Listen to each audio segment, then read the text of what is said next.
YouTube? Hefe coming to you, Captain Awesome's Fish Room. Jeff Crumbs Brother by bringing you an update. Well, actually, technically it's not an update, but technically it is an update. It's in the tank with Captain Awesome. Today is Tuesday, scratch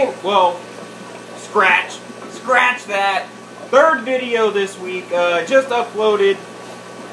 Sorry, I'm sitting on a bucket, and you know how that can get. But just uploaded a video with my contest entry to Luke Diesel's contest.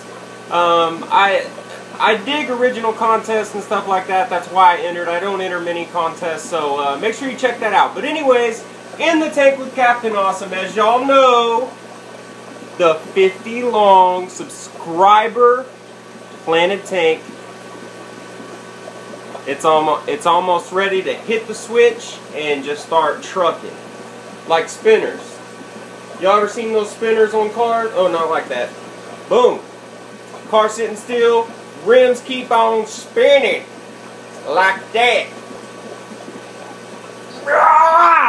You ever do that where you try to go faster whenever you're doing something? But anyways, today is in the tank with Captain Awesome.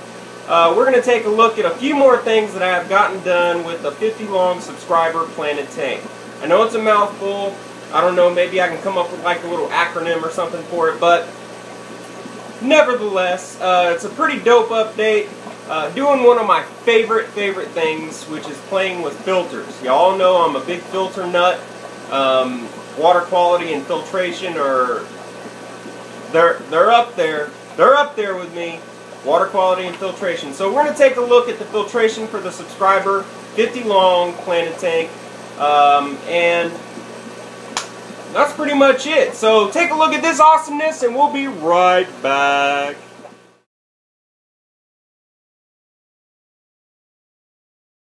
Okay, so of course we're back, and whenever this guy is out, I cannot not make a video with him in it. He's just gorgeous. He's growing. He's getting big. Y'all remember when I got him, he was, you know, maybe, I don't know, inch and a half smaller than that. So it's pretty interesting how fast they grow. I'm not going to say it's the fastest growing fish that I've ever kept, but he's definitely growing size and loving him some Southern Delight. Yeah, Southern Delight. Here's a cool picture right here. Check this guy out. He's getting big as well, guys. Big old head on this thing. Look at that. That's just a cool shot right there. Screensaver. But anyways, let's start today's video in the tank with Captain Awesome. You can see the 50 long subscriber tank right here. Pretty cool. So basically what's going to happen, not basically, but what's going to happen is whenever this tank is filled up, this is going to overflow water. It's going to travel down through a tube into the sump right here. Okay? And then what's going to happen is I'm going to have some mechanical media that's going to sit on top of this drip tray. And the water is going to flow through that mechanical media, getting out your larger and medium-sized particulates. It's going to drip through the drip tray, down through a bunch of biological media. Okay? And then, you can see I have the egg crate down at the bottom. Now, I showed y'all this in the last video, but what I've done here is I've cut some egg crate to fit this specific area here, okay? And I wanted it lifted off the ground because I didn't want my media to actually sit on the bottom of the sump and, you know, get up in there. So, what I've done is I lifted it up to where it sits just past this underflow right here, and the media will sit there. Now, of course, there will be a water level in here, so I will have some submersed biological media.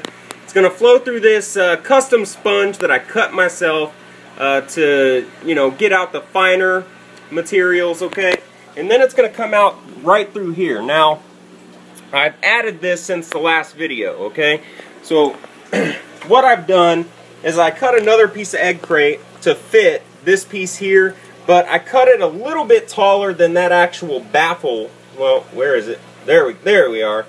I cut it a little bit taller than that baffle with the holes in it right there. And the reason I did that is because I'm going to have substrate inside of this area of the sump, okay? So I've created a piece of egg crate, and then I put some hobby mesh which is this stuff right here. You can cut it to any size, shape, or form that you want. Okay, and then I cut it to fit the piece of egg crate, and then I just zip tied it in place.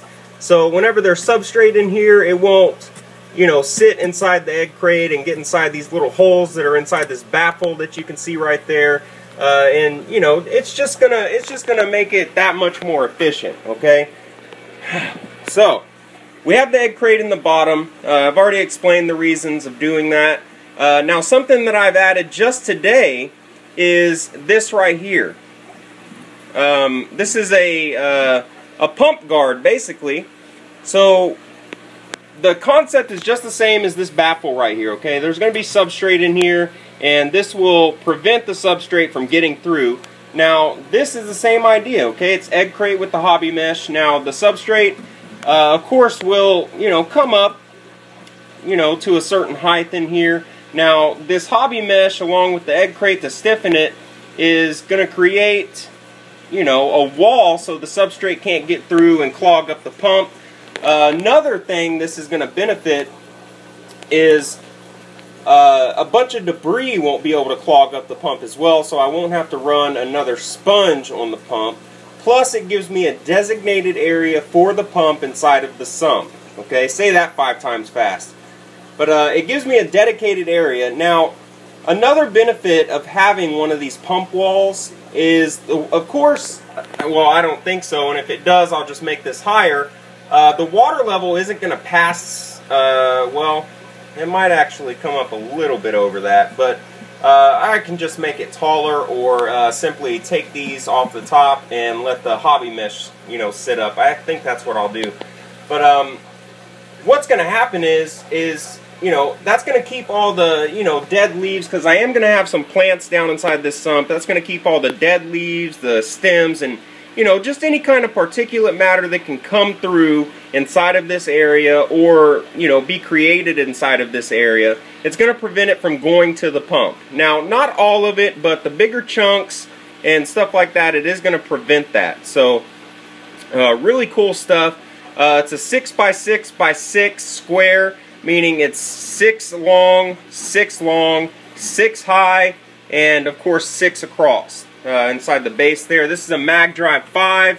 That's what I'll be using to run this system. I might upgrade, I'm not completely sure yet. I'm going to have to play with the overflow and see what's going on with that. So we have that. Now the next thing I'm going to make is you know, going to be somewhere in this area right here, and that's going to be like a heater housing unit. Now what I want is, I want the heater to actually be close to the inlet of this pump. Now the reason being is because all the water, you know, flowing inside of this sump, all of it is going to have to come in the direction of the inlet to this pump, because the pump is actually sucking the water out of the sump and putting it back up into the main display that you can see there. Okay, so I want the heater to be close to that. That way, all the water that's going back up into the tank is being heated, and you know, it's a good circulation. Okay, it's a good idea to have your pump close to circulation inside of your tank. That way, it can work more efficiently and heat more efficiently. That was kind of redundant, but so that's what I'm going to do next, is make kind of a heater housing unit. You know, kind of like, you know, you have these little brackets that hold probes down inside the water and stuff like that. Something to that nature. I'm not going to be, you know, housing the heater inside of anything. I'm not going to be encasing it, because I do want, you know, the maximum amount of water to come in contact with that. And I don't want the heater, you know, to get hot spots on it and stuff like that. So basically, I'm just going to build something that will hold the heater in place and keep it at a specific level inside of the tank, or inside of the sump rather. And what's that going to, I mean, it's going to do two things. It's going to maximize the efficiency of the heater, okay? And second, it's going to, you know, if my water level ever drops inside the sump, having my heater, you know, well, not permanently, but, you know, semi-permanently plugged in a certain space inside of this sump, it's going to prevent the heater from cracking, because the water level will never drop below that heater. Okay, so that's the benefits of creating this this heater holding type deal. Another benefit of the pump wall here is if I decide, because inside of the sump I'm probably going to have some kind of shrimp or something, probably ghost shrimp, because they are great scavengers, and you know they'll pick off the stuff that makes it through these sponges. So I will have, you know, a good colony of ghost shrimp in here. Plus I like the way they look and they're easy to breed. So this will this will also prevent shrimp. Well, I say that. Now, baby shrimp can still get through this hobby mesh, okay? But the majority of the shrimp that that are going to be in here, they won't be able to get through this, or they won't be sucked through immediately, if that makes sense. So this will actually create kind of a baffle, if you will, you know, to protect any live animals that I have inside of this sump, okay? Now, as far as lighting goes for the sump, there is going to be you know, a little DIY project for the sump as far as lighting goes, and I'm really excited about that. I'm not going to tell y'all about it because I'm really excited about it. I want it to be a surprise, but just to reiterate, this is one of my favorite things to do, guys, is building, you know, what I consider the ultimate sump, okay? They're really fun to play with. Now, of course, with the DIY sumps / trickle towers, as you see over there, that's powering my 120-gallon Umbi tank right there, you're kind of limited as far as baffles and, you know, stuff like that goes. So it's more or less, you know, just what you can do inside of it. Now, these pre-built sumps, you can build your own baffles. You can build your own walls, just as I just showed you. So it's really fun to play with, especially if you love DIY. Playing with these sumps and, you know, making them your ultimate sump is really fun to do. So I hope y'all enjoyed today's video. Let me know what y'all think about this. I mean, is there anything y'all would change? Would you leave it this way? Or would you even have added the stuff that I've added in there? You know, let me know what y'all think. Let me know what y'all would do with a sump like this, okay? Now, I did have a question as far as this Orioles hat that I always wear. I can't remember who asked it, but they asked if I was from Maryland. My family is from Maryland. I was born and raised in Texas, always been in Texas. Now, I have been up to Maryland, but my Uncle Ricky was a huge Baltimore Orioles fan, and he just recently passed, not recently, but a few years back, passed away. And, you know, I kind of wear this hat to commemorate him. He was definitely a great uncle and, you know, definitely missed. But, so with that said, guys, let me know what y'all think about this again. You know, tell me some stuff y'all would add or take away or change, or, you know, if you're digging it. So with that said, guys, I hope y'all enjoyed today's video. Be sure to check out Aquatic Support Systems on Facebook. Like that page so you can get up-to-date information from all Team Aquatic Support. Whew, that was a mouthful.